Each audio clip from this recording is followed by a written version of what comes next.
নমস্কার সবাইকে, সিম্পল লাইফের নতুন ভিডিওতে তোমাদের সবাইকে স্বাগতম। সব সময় বাসায় চিংড়ি আনলেই ডাব চিংড়ি, চিংড়ি ভাপা অথবা চিংড়ি মালাইকারি এসবই রান্না করা হয়, কিন্তু আমার ভালো লাগে ছোট ছোট করে আলু কেটে চিংড়ি মাছগুলোকে একটু মাখা মাখা করে লাল লাল করে রান্না করতে, এবং সেটা আমার খেতেও ভালো লাগে।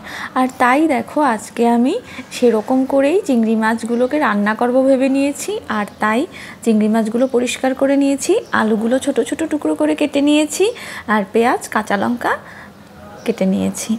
এবার আমি প্যানে তেল গরম হয়ে যাওয়ার পর এর মধ্যে দিয়ে দেব দারচিনি, এলাচ, আর দিয়ে দেব কয়েকটা গোটা জিরে।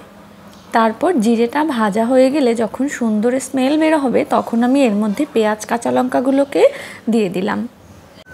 পেঁয়াজটা একটু নাড়াচাড়া করে নেব। যখন এটা একটু ভাজা বা নরম হয়ে আসবে তখন এর মধ্যে আমি চিংড়ি মাছগুলোকেও দিয়ে দিব। তারপর পেঁয়াজ, আলু, চিংড়ি মাছ একসাথে ভেজে নেব।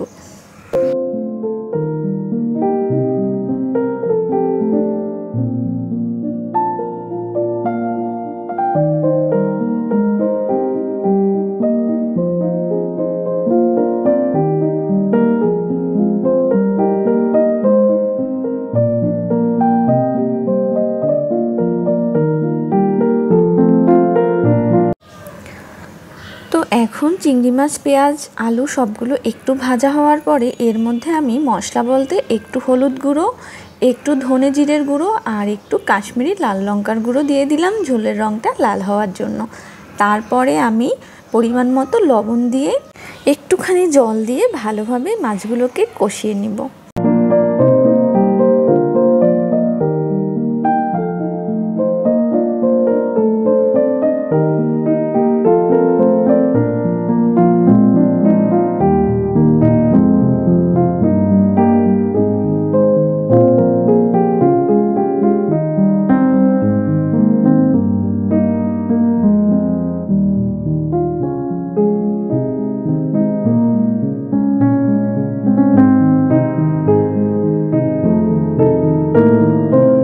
যখন ভালোভাবে জলটা টেনে তেল ছেড়ে দেবে তখন এর মধ্যে আমি ঝোলের পরিমাণে জল দিয়ে দেব এবং ঢাকা দিয়ে রান্না করে নেব কয়েক মিনিটের মতো।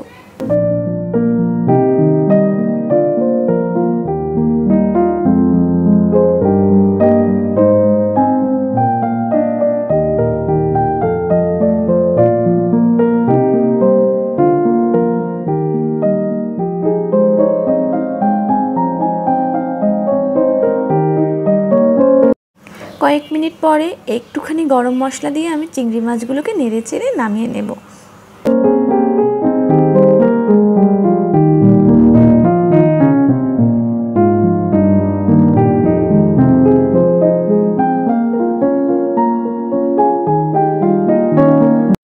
বেশ, এই তো হয়ে গেল আমার চিংড়ি মাছ রান্না।